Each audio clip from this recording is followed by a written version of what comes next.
Street-level retail is regaining appeal as high street rents rose 2.9%, but fragile recovery keeps margin pressure firmly in focus. To explain what this means for retailers, Kathy Lee of Colliers joins us. Hi, Kathy. Always a pleasure to talk to you. What is bringing retailers back to street-level space, and what kind of retailers are we seeing? Actually, there are several reasons. First of all, the border reopened, and then Hong Kong is welcoming back a lot of tourists from around the world, including mainland China and other parts of the Southeast Asia and Middle East as well. So the retailers, I think, is a very good opportunity to, expanding their network to receiving all those new tourists coming back to Hong Kong.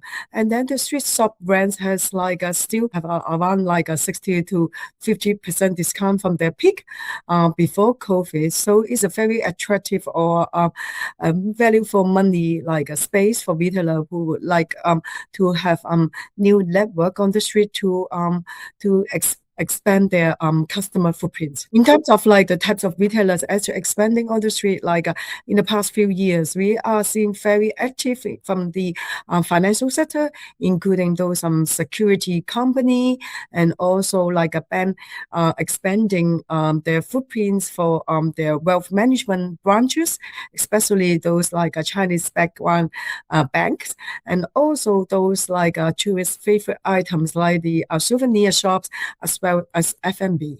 Interesting thoughts about tourism-related industries or retailers there. But why are rents still 60% below their peak, Kathy?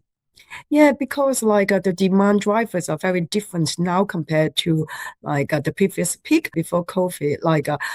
The major sectors actually occupy most of the street shop space, including those goldsmith and jewelry and watches shops, as well as those luxury brands. They have a much higher affordability in terms of rents compared to retailers looking for space on the street shops. So there are two different types of retail sectors. So because of their affordability levels, so the rents can be returning back to the pre-COVID levels. So we expect the rents especially the most of the recovery now is only focusing on the very first tier streets of those high street locations, and we expect the recovery will still focusing on this area only, while compared to the previous peak or before COVID, we see the second tier or even the third tier streets also benefiting from the inflow of tourists. So we believe this time around the rent will not come back up very quickly and will still very sustainable for many of the retailers. Lastly, how fragile is the recovery despite lower vacancy, Kathy? And what's your outlook for the rest of the year? We believe this recovery is relatively sustainable because we do see Hong Kong has a very healthy growth of tourist arrival, as well as the retail sales figures from the government remain very positive for the past few months. And also the Hong Kong government is very active in promoting Hong Kong with a lot of bigger events, including concerts and international sports events that will help the tourist markets continue to recover.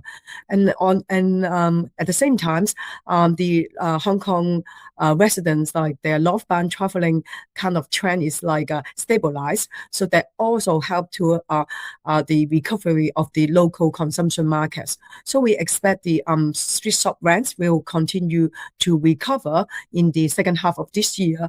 We expect for the whole year, the rental growth will be around 5 to 10%, but we believe most of the recovery will be focused in the first tier streets of those tourist locations. Great to have you with us as always, Kathy, and thank you very much for sharing your thoughts with us. Thank you. That was Kathy Lee, Head of Research and Retail Consultancy at Colliers. For more news, visit hongkongbusiness.hk.